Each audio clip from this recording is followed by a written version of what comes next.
hay, básicamente es la aplicación de las pautas que ya tenemos en nutrición en un grupo etario, ¿no? En este caso es el adulto mayor.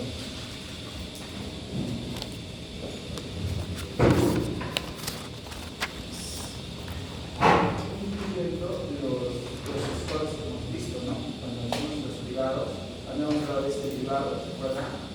El derivado de bioquímico, habíamos hablado de este derivado, hemos hablado de este derivado, que dijimos que es uno de los más completos, ¿verdad? El MNA, el Nutritional Assessment, y el SI, bueno,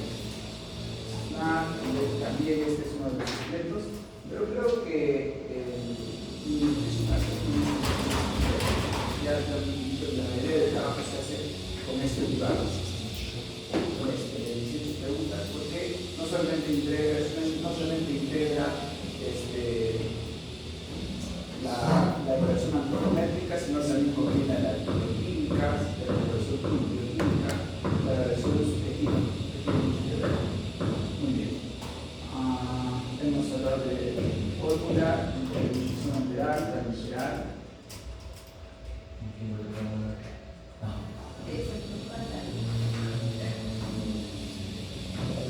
Hasta acá, ¿verdad? Y ahora, bueno, lo que hemos visto hasta ahora, vamos aplicando más o menos cómo se hace la evaluación. Y decimos que esta clase va a ser corta, porque realmente es muy sencillo una valoración. Más o menos ya se predice cómo es las alteraciones en un adulto mayor, ¿no? Todos sabemos que el adulto mayor va a tener ciertos riesgos, ciertas deficiencias, y simplemente hay que puntualizar algunos conceptos. Entonces, lo que he hecho es ponerles en las diapositivas, creo que los puntos más importantes que tenemos que ir viendo en este enfoque del adulto mayor. ¿Listo? Muy bien, entonces, en el enfoque nutricional en el adulto mayor, tenemos que los cambios asociados en el nutrición normal aumentan el riesgo de nutrición para los adultos mayores, ¿no? Se caracteriza por una disminución de la reserva de los sistemas orgánicos y debilitamiento de los controles homeostáticos. Es parte de la vejez. Entonces, los datos de estudios dicen datos de estudios de hospitalización aguda en adultos mayores sugiere que hasta el 70% corren un riesgo de nutrición o estar desnutridos. Vamos a ver que hay estudios, ahora vamos viendo, que todos dan más del 50%. O sea, además de la mitad de los adultos mayores tienen riesgo o ya están desnutridos. Criterios de diagnóstico de la desnutrición, ahí buscamos el criterio de la SPEN, ¿no? De la Sociedad Americana de Nutrición Enteral Parenteral del 2012, ¿no? Entonces, esta sociedad nos dice, ya lo habíamos visto esta imagen anteriormente, el mismo, 2 o más de las siguientes 6 características para dar un diagnóstico de desnutrición, ¿verdad? Entonces, ingestas insuficientes de energía, pérdida de peso, pérdida de masa muscular, pérdida de grasa subcutánea, acumulación de líquidos localizados o finalizados para que puedan enmascarar una pérdida de peso y una disminución del estado funcional, que lo veremos básicamente con la presión de la mano. Cada una tiene, obviamente, ya hemos visto cómo podemos evaluar cada una, ¿verdad? Ingesta insuficiente de energía, pues, simplemente viendo su balance calórico, la pérdida de peso, eso lo hacemos con una balanza, nada más. La pérdida de masa muscular, como vemos, con una integración de una integraciómetría, es de forma de ir viendo la pérdida de masa muscular o el DEXA. Pérdida de grasa subcutánea, hemos hablado de los pliegues cutáneos para ver los porcentajes de grasa, ¿verdad? Y la acumulación de grasa, bueno, eso es una variación básicamente clínica, ¿no? Lo podemos ver en los temas. Muy bien, entonces, los criterios de diagnóstico de la desnutrición. Dicen, acá en el 2018 se introdujeron 2 nuevos criterios, ¿no? El diagnóstico requiere una combinación de al menos un criterio que es un fenotipo y uno etiológico. El criterio de fenotipo es la pérdida de peso, no voluntario obviamente, índice de masa corporal, bajo o masa muscular reducida, parecida a los 6 factores.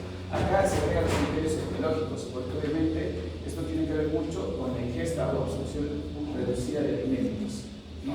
Entonces no solamente vemos por qué está perdiendo, o sea, qué está perdiendo, sino el por qué, ¿no? Si hay alguna alteración en la absorción, que sabemos claramente que también el adulto mayor tiene menor absorción de nutrientes.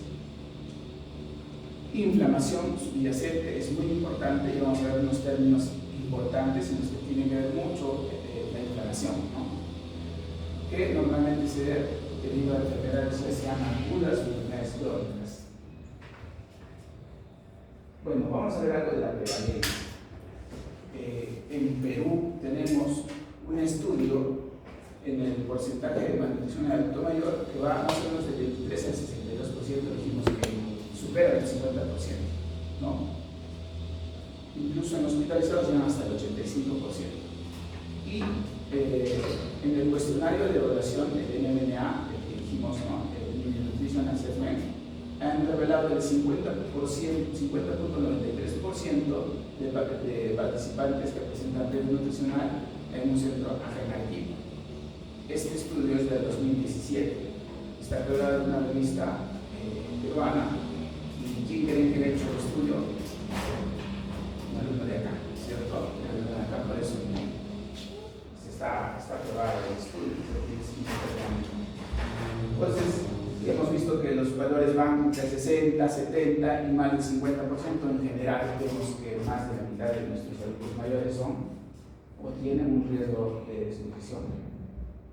Por eso creo yo que se habla tanto de este tema de la nutrición en el adulto mayor, ¿verdad? Entonces, los cribados en el estado nutricional, vamos a hacer la evaluación nutricional y vamos a ver un enfoque global, ¿no? Componente, como dijimos anteriormente, por eso dije que este es básicamente un resumen de todo lo que hemos hecho anteriormente. Componente clínico, hay que ver la historia clínica del paciente y el examen físico. Anamnesis, en la historia clínica haremos un cribado, ¿cierto? Cualquiera de los 7 que hemos visto se puede hacer. El examen físico que nosotros siempre hacemos desde la cabeza hasta el ¿no? Componentes antropométricos, ahí si buscamos una báscula, una balanza, podemos buscar si tenemos un impedanciómetro, podemos usarlo, un centímetro para ya simplemente medir así ya. El componente bioquímico, ¿qué vamos a valorar? Un componente bioquímico para la evaluación nutricional de un adulto mayor: albúmina, prealbúmina, transferrina, hemoglobina, ¿qué más? Glicilítico, linfocitos, si queremos ver el primer, ¿verdad? Pedían linfocitos, colesterol nos pide, ¿verdad? En el primer cribado que hemos visto. Entonces, son datos bioquímicos que nos pueden orientar a la nutrición o riesgos de desnutrición de un paciente. Y el componente funcional, este es el componente subjetivo, ¿no? Tenemos que ir viendo si también hay alguna alteración o una enfermedad de forma, ¿no? La mayoría de pacientes adultos mayores siempre sufren de algo, ¿verdad? Si tienen artrosis, si tienen dificultad para caminar, hipertensión, diabetes. Siempre el adulto mayor tiene algún problema. Ya está. Bueno, la desnutrición, dice, la ingesta inadecuada de energía es común en los adultos mayores hospitalizados, ¿no? Con mayor riesgo asociado con la falta de apetito, diagnóstico de infección, cáncer, delirio, necesidades, la pérdida de peso involuntaria puede deberse a varios factores, ¿no? Tenemos ingesta de inadecuada, pérdida de apetito, la anorexia, que es un término que lo vamos a hablar un poquito más, el desuso o atrofia muscular, que es la famosa sarcopenia, y efectos inflamatorios de la enfermedad.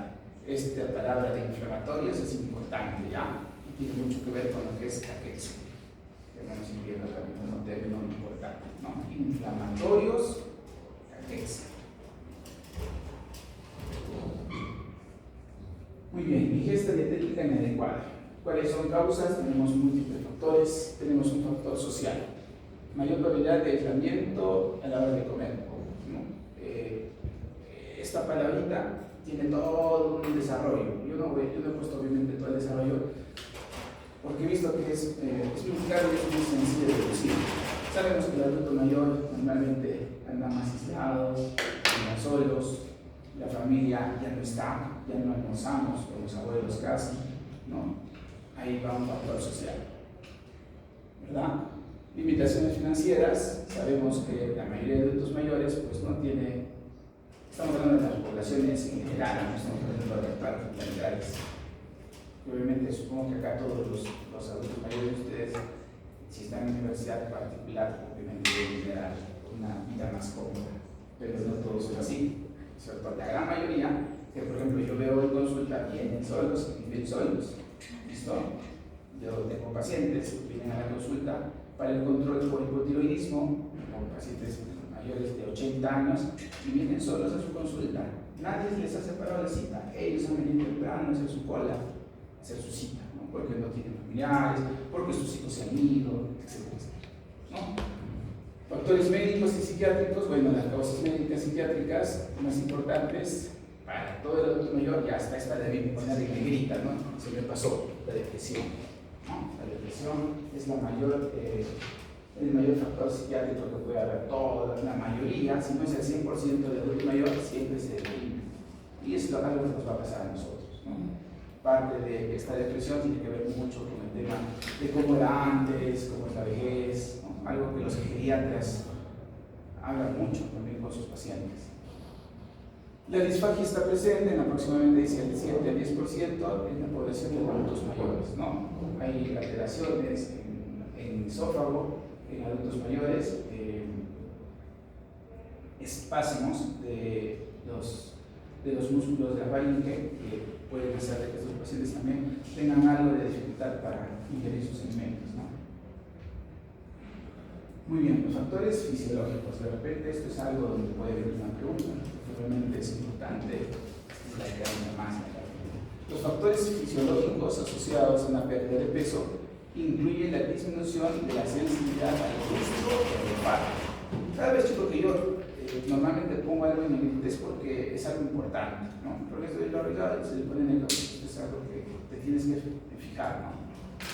Entonces, la sensibilidad al gusto y al olfato. Entonces, se dice que estos pacientes adultos mayores, como no tienen tanto gusto, digamos, por una comida, no sé, un estofado, un plato criollo que no les guste, si no tienes gusto ni olfato, es como que estuvieran comiendo, no sé, harina pura, sin nada. Entonces, esa pérdida de gusto y olfato, pues también tiene un impacto como factor de rechazo del alimento. Y si no hay gusto, nada, entonces, ¿para qué lo haces, no? Entonces, para eso, ¿no? Retraso en el vaciamiento gástrico, porque hay una disminución del metabolismo, saciedad temprana y alteración en la regulación de la ingesta de alimentos. Entonces, el envejecimiento puede influir en la producción y la sensibilidad del sistema nervioso central y varias formas distintas. Entonces, ¿cuáles son estas que se creen indicadas? En primer lugar está el glucagón, ¿no? ¿Qué es el glucagón? Es una hormona que se produce páncreas. en el páncreas, ¿no? Células alfa, muy bien. Las células alfa es, digamos, el contrario al nivel de insulina que vamos a medir, ¿cierto? El péptido similar al glucagón, el GLP-1, es una hormona que corresponde al grupo de las... Han hecho farmacología, ¿verdad? Ya, al grupo de las incretinas. ¿Se acuerdan del grupo de las incretinas? Y un inhibidor de las incretinas es el GLP-1, que es producido en las células del intestino. Y se produce como un aumento cuando un paciente empieza a comer, ¿no? Cuando empieza a comer un paciente, cualquier persona en sí, hay un efecto incretina. Ese efecto incretina hace elevación de este GLP-1, ¿no? Péptido similar al glucagón. Produce saciedad, entonces se dice en el adulto mayor que estos efectos pueden estar un poco alterados, ¿no? La colecistoquinina, una sustancia que lo hemos visto ahí, colecistoquinina, hemos hablado ahí, digestión de los lípidos, ¿se acuerdan? Siempre la digestión de los lípidos. Colecistoquinina quiere decir la producción o excreción de la bilis, ¿no? Es una sustancia que se produce, eso también tiene efecto saciante, ¿no? También tiene efecto saciante. La leptina y la grelina es una hormona, las dos son hormonas que tienen que ver mucho con la saciedad, ¿verdad? La leptina se produce en el tracto digestivo y la grelina normalmente en los adipocitos, ¿no? En las células grasas, como parte de como una señal de saciedad, ¿no? Ahí son señales de saciedad periféricas y parecen ser menos detectadas en el cerebro, ¿no? A medida que aumenta la edad. Muy bien, entonces aparentemente hasta ahora tenemos estos estudios de los factores fisiológicos que pueden causar que estos adultos mayores no tengan tanto apetito, no tengan ganas de comer, no tengan ganas de tomar agua. Entonces no es porque no comes, ¿no? La anorexia. Entonces la anorexia, la disminución del apetito en los adultos mayores, está identificada por múltiples cambios fisiológicos, ¿no? Ya hemos visto que la ingesta de alimentos disminuye gradualmente con la edad y la gran parte de la reducción de la ingesta en la digesta temprana es una respuesta adecuada a la disminución de las necesidades energéticas. Y la disminución del gasto energético en reposo y pérdida de masa magra es básicamente porque el adulto mayor no se mueve tanto. Si no hay movimiento, es el principal factor. Si no hay movimiento, no hay actividad metabólica. Si no hay actividad metabólica, no hay apetito. Si no hay apetito, no hay formación de masa muscular. Entonces, una cosa tiene que ver con otra, obviamente, ¿no? Es más o menos lo que les he estado tocando para que nos fijando los términos. Los cambios en el gusto y el olfato se conducen a una disminución del deseo de comer y desarrollo de una saciedad temprana en la edad. Ahora, otro término importante, de repente el término más importante que tenemos que ver, la caquexia, ¿no? La caquexia se define como un síndrome metabólico. O sea, cuando hablamos de un síndrome metabólico, son varios aspectos que pueden llegar a este diagnóstico, que es muy importante y tratar, y obviamente algo peligroso también.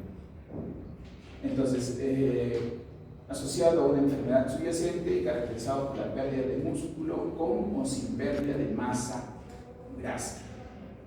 Esto lo diferencia normalmente de la sarcopenia, ¿no? Porque la sarcopenia tiene pérdida de músculo. Esto y otra palabra más, que es inflamación. Entonces, la caquexia, ¿no?, involucra muchas desregulaciones, ¿no?, lo que lleva a un desequilibrio entre el catabolismo y el anabolismo. Esos dos términos también ya lo hemos revisado, ¿no? El catabolismo es todo lo que se realiza, se refiere a la destrucción, claro, y el anabolismo a la construcción de energía, ¿no? Debido a la presencia de inflamación y catabolismo subcentral, la caquexia a menudo es resistente a la intervención nutricional. Por este motivo, este término es importante, porque muchos pacientes adultos mayores que caen en este diagnóstico, pues corren riesgo de vida, incluso de vida, ¿no? Porque obviamente con las intervenciones nutricionales los pueden rescatar a veces. Entonces la causa de la caquexia es multifactorial y por lo tanto el tratamiento debe ser también multimodal, ¿no?, incluyendo el uso de unas combinaciones de estimulantes de apetito y un agente que promueve la síntesis proteica. Y vamos a ver algunos medicamentos que también se pueden utilizar como estimulantes de apetitos para los adultos mayores, ¿no? Pero, como les digo, la caquexia es, digamos, lo que más nos tiene, más cuidado debemos tener en estos adultos mayores. Bueno, y la sarcopenia es un síndrome caracterizado igual por la pérdida, igual que la masa magra, igual que la caquexia, ¿no?, fuerza y rendimiento. Entonces, generalmente, ¿cómo medimos? Se mide mediante el EXA o impedancia o impedancia bioeléctrica, esta impedancia eléctrica, ¿no?, en la práctica clínica. A diferencia de la caquexia, dijimos, la sarcopenia no requiere la presencia de una enfermedad subyacente. Normalmente la sarcopenia, ¿por qué se produce? La sarcopenia solo se podría producir en adulto mayor. No, también puede producirse en nosotros. Entonces la sarcopenia está básicamente producida, como dice, por falta de los constructores del músculo, que son las proteínas, y por la falta de actividad, obviamente, ¿no?, actividad física o de fuerza sobre todo. Las causas de la sarcopenia incluyen, ¿no?, cambios endocrinos, activación de las células proinflamatorias, reducción de las unidades motoras alfa, ya sabemos que los músculos siempre están innervados y también la denervación muscular también nos produce sarcopenia, disminución de la actividad física y ingesta óptima de proteínas. Pacientes con sarcopenia también son los clásicos ACVs, ¿verdad? Los ACVs, hay una... En el ACV que tenemos una pérdida de la función de erupción nerviosa y obviamente se queda sin función nerviosa y empieza a perder el estímulo nervioso. Si pierde el estímulo, empieza a reducir. ¿Ves? Sarcopenia por ACV, ¿no? Un infarto cerebrovascular. Sí, sí.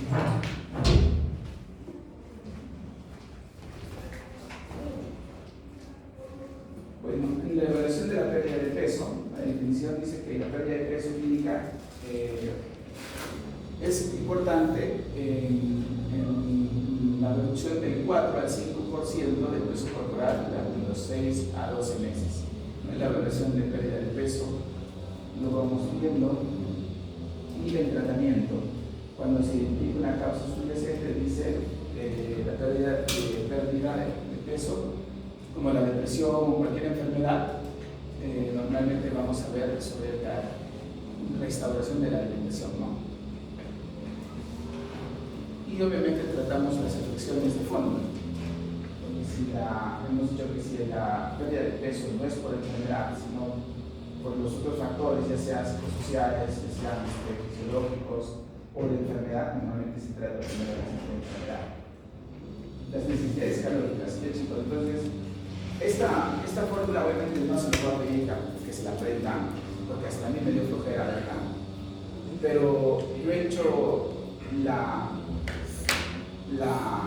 el reemplazo, poniéndonos ejemplo, un adulto mayor de 80 años de edad, de un estándar, ¿no? 80 años de edad, 60 kilos de peso, 1,55 m de talla, varón estándar, ¿no es cierto?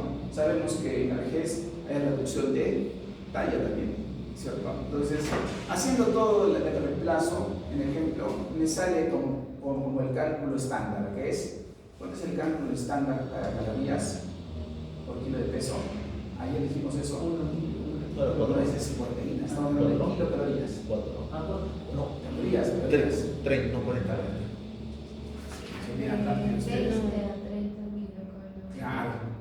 De 20, ya hemos hablado todavía de los nadadores, que podemos dar hasta 40, 50 calorías por kilo de peso. ¿No es cierto? Entonces, el estándar dijimos 25-30. Si hacemos un ejemplo, kilocalorías totales. No proteínas, estamos hablando de kilocalorías totales.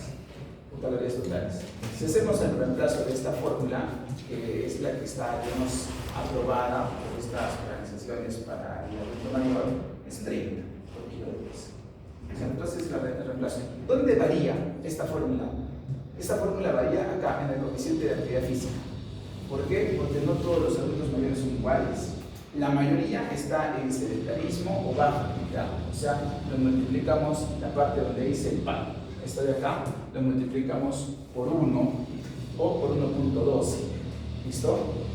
Acá está la mayoría de los adultos mayores. Pero pocos adultos mayores están en activo o muy activo.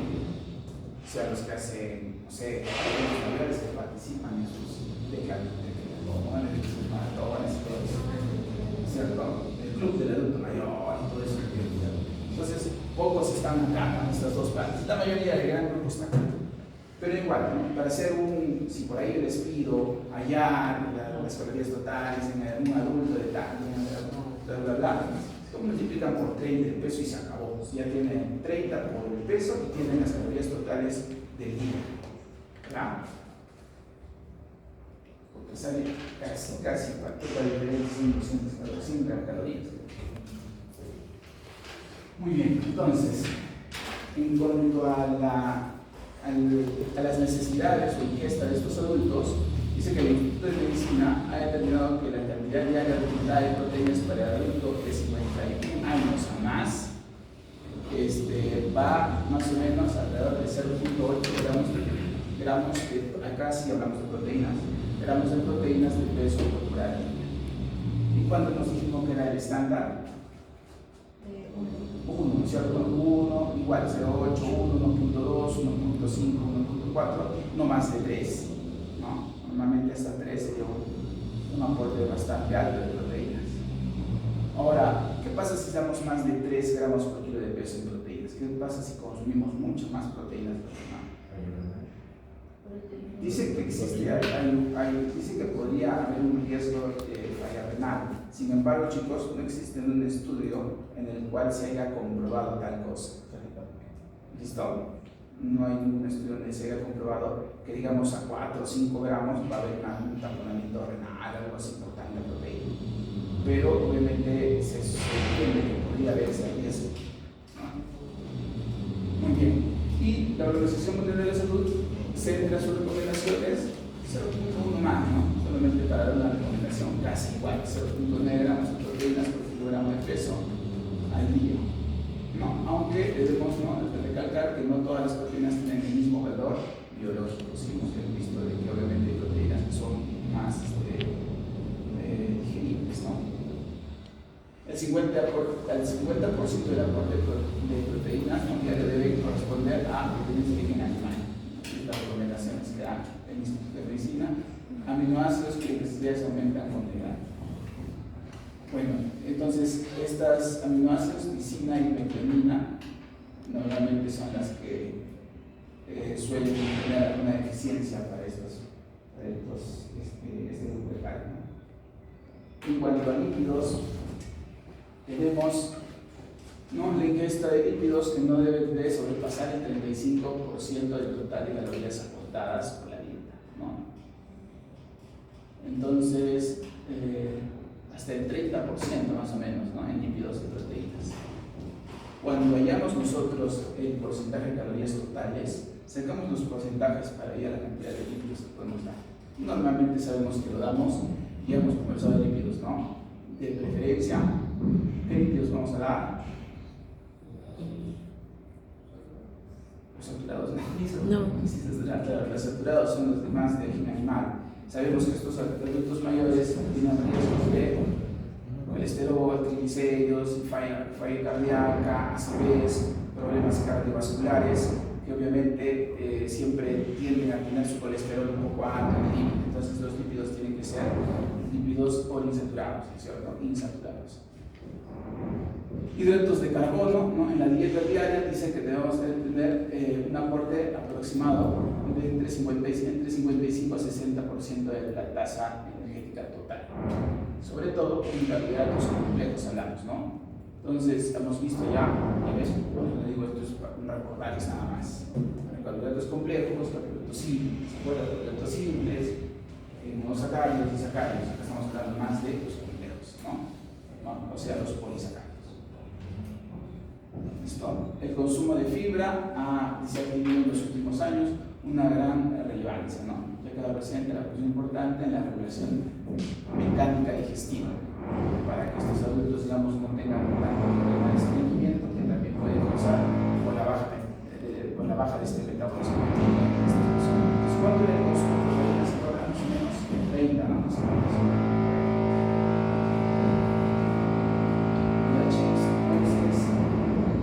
Vamos a hablar ahora del tratamiento. Como les dije, este tema es algo sencillo y corto. No hemos visto que haya mucha complejidad acá. El tratamiento de la pérdida de peso, estimulantes del apetito, podemos dar, se puede considerar el uso de un estimulante del apetito o un porexigénicos, que se le llama, ¿no?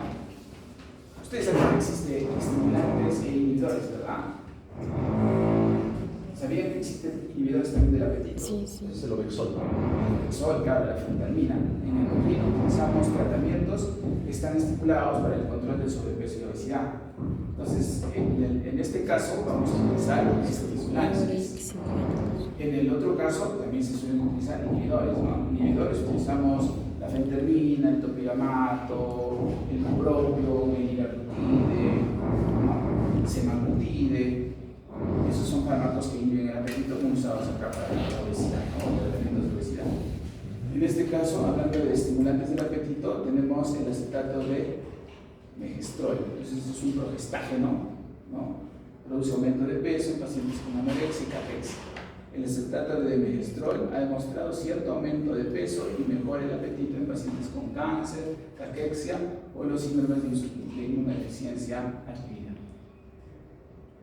Bueno, no es la idea de hablar de dosis, pero ya como se lo puse ahí, 80 miligramos al día durante 12 semanas, mejoran el apetito y la sensación de bienestar. Bueno, esto no es una clase de farmacología, pero que sepan que existe estos estimulantes para los ancianos, creo que es suficiente. Son tres básicamente, ¿no? El dronabinol es un fármaco que normalmente lo usamos como tratamiento de las náuseas y vómitos, ya en pacientes inmunodeprimidos también, ¿no? Y ha demostrado que también se ha probado para el tratamiento de la pérdida del apetito del adulto mayor. Cáncer, ¿no? Básicamente lo usamos más como tratamiento para náuseas y vómitos, pero ya está probado también como tratamiento como estimulante del apetito. Y la mirtazapina, ya sabemos, es un antidepresivo que provoca un mayor aumento de peso. De estos inhibidores selectivos de la recaptación de las serotonina pertenece a este grupo y comúnmente para el tratamiento de la depresión y la pérdida de peso en adultos mayores, ¿no? Entonces digamos que es 2 en 1, ¿no? Te mejora la depresión del adulto mayor y también te ayuda a comer algo más, pues a llegar más al apetito. Deficiencia de micronutrientes en el adulto mayor. Bueno, deficiencia de vitamina B12, si la prevalencia de deficiencia de vitamina B12 oscila entre el 10 al 20%, ¿no? Esto induce una mala absorción, sobre todo esta deficiencia de terapias normalmente la podemos reponer. Hay tratamientos de vitamina B12, ¿no? Que es la fenocobalamina. En vía oral le podemos ir corrigiendo, ¿no? Tenemos tratamientos para esto. Como podríamos ver, esto básicamente por los exámenes de screening bioquímico, ¿verdad? ¿Cómo puedes ver si tienes deficiencia de vitamina B12? No, por la parte clínica va a ser difícil que la saques. Una forma más rápida de saber que esa deficiencia es por la hemoglobina, ¿verdad? Por el hematocrito, la hemoglobina. Pues claramente, si es que está disminuido, pedimos transferrina, pedimos ver si es que hay el complejo de ácido fólico que puedes pedir, si hay deficiencia de proteínas o de vitaminas.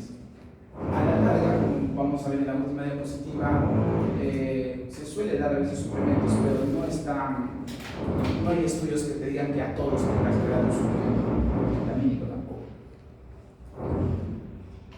La vitamina D, ya la hemos usado varias veces, ¿verdad? Entonces, esta vitamina D sabemos que tiene una síntesis en la exposición del sol, en este caso hay una falta en la exposición del sol, ¿no? De síntesis espontánea de vitamina D y disminución en la hidroxilación en el riñón a medida que avanza la edad. ¿Por qué? Porque el riñón también envejece, ¿no? Si hay un envejecimiento, obviamente no hay la activación que se da de la vitamina D del hígado del riñón, ¿verdad? Entonces va reduciendo esto y obviamente los adultos nos vamos quedando con algo de deficiencia, ¿no? Los niveles inadecuados de vitamina D se han relacionado con debilidad muscular, deterioro funcional, depresión y mayor riesgo de caídas y fracturas, ¿no? La última parte más está para el metabolismo óseo, ¿verdad? Pero la parte del deterioro de depresión y deterioro funcional general es por los otros efectos que produce como prohormona la vitamina D, ¿no? Muy bien, ingesta inadecuada de calcio. No, dice la nutrición con calcio está fuertemente influenciada por la edad. La eficacia de la absorción de calcio en el tracto gastrointestinal disminuye significativamente después de los 60 años. En general, todo, ¿no? Todos los nutrientes van a ir disminuyendo. Dado el impacto de la deficiencia de calcio en las pérdidas de hueso cortical, el valor de referencia de ingesta adecuada de calcio para personas mayores de 51 años va de 800 a 1200. Ya, el estándar siempre va a ser 1200, ¿ya? Por eso nosotros todos estudiamos lo que normalmente indicamos cada vez que viene una paciente en general, que no osteoporosis, tenga hipoparatiroidismo, cualquier enfermedad de deficiencia de calcio, damos 1200 miligramos al día con vitamina D. ¿Cuánto damos de vitamina D? 1000 miligramos de vitamina D.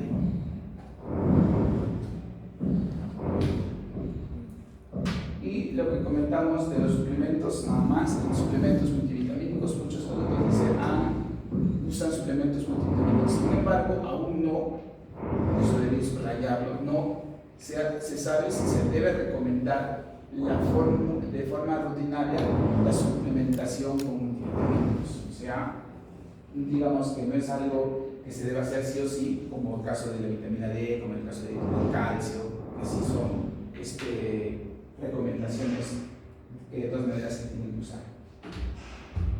Bueno chicos, entonces como yo les dije, esta clase es corta, no hay creo que casi relevancia en la nutrición del adulto mayor. Lo importante solamente es la parte de screening, la evaluación de estos pacientes, como los riesgos de desnutrición que hay en los privados, en la parte de bioquímica, la parte de evaluación laboratorial para ellos, ubicarlos en el grupo de riesgo que corresponda, empezar el tratamiento que sea necesario y obviamente todo el apoyo que va a necesitar, ¿no? Porque obviamente si tiene depresión va a necesitar un psiquiatra, ¿no? Un nutricionista también, si tiene problemas de enfermedades renales o tiene múltiples comorbilidades, pues va a necesitar varias consultas, ¿no? Varias evaluaciones. Y hasta acá va a ser su examen de lunes. Doctor, ¿puedo explicar el avance? Vamos a Alex se llevó la hojita. No. Sí, se llevó la hojita. ¿Quién? No, nadie. Se me pegamos usted. No me la llevé yo. Uy, desapareció. No importa. Aquí está, aquí está. Chicos, les voy a decir un ejemplo. Les voy a decir un ejemplo cómo va a venir. A ver, ¿cómo va? A ver, normalmente el balance hídrico va así, ¿no es cierto? Paciente, vamos a hablar del balance hídrico de un paciente quirúrgico, porque en la mayoría en todas las salas se puede utilizar balance hídrico, pero básicamente en los pacientes quirúrgicos es más detallado. ¿Por qué? Porque obviamente hay entradas, salidas de drenes y todo eso, ¿no? Entonces, normalmente va a ser el paciente quirúrgico. Entonces, va a ser el paciente varón de tantos años de edad, por ejemplo, vamos a poner, digamos, un paciente varón de 50 años de edad que acude que es hospitalizado en el área de cirugía por un diagnóstico de una peritonitis, casi, ¿ya?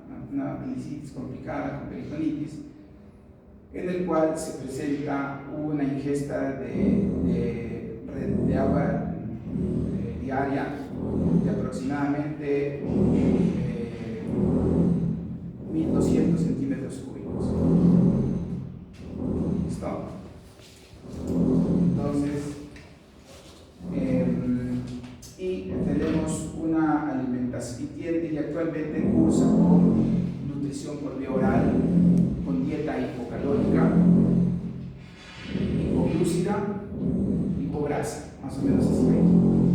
No se preocupen que yo después esto va a ser muy fácil, solamente es para que se vaya orientando.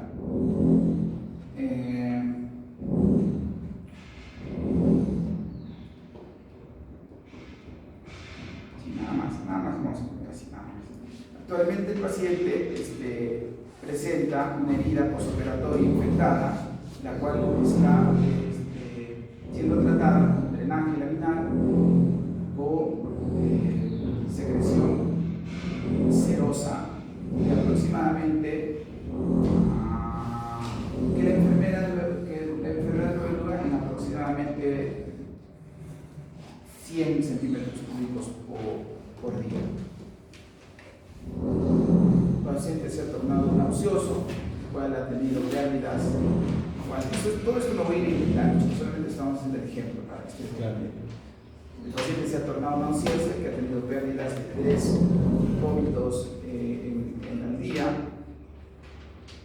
de tanto, yo les voy a poner igual, y por lo cual el médico indicó la reposición de líquidos y electrolitos con suero fisiológico al 9 por 1000 a razón de 20 cc hora. Vamos a poner un mundo ideal, no, 100 cc hora, ya vamos a poner un mundo ideal, que tengamos bomba como decimos ahora, ¿no? Entonces, ¿qué es lo que van a hacer ustedes? en el balance. Justo lo que es una función, o sea, solamente tienen que sumar y restar. Y las alternativas para hacer el balance es positivo, de tanto, el balance es negativo de tanto, el balance es... Lo que ustedes tienen que saber nada más es ir a dónde sumar van todo lo que las fue increíble pérdidas, y luego restar las todo. pérdidas, los ingresos y las pérdidas. Así es un balance. Así de sencillo. ¿Ya? Que no sé cómo. Pues se han dado cuenta, las preguntas que yo les he hecho, han sido sencillas. Ha sido una regla de 3, división de 4. Solo que, claro, de repente ustedes no lo captaron, pero no es difícil, no es nada difícil. Ahora sí, está. Ya, nada. Ya está. Y además no se preocupen O porque sea, solo va a ser para fácil. preguntar si es que el balance es superior.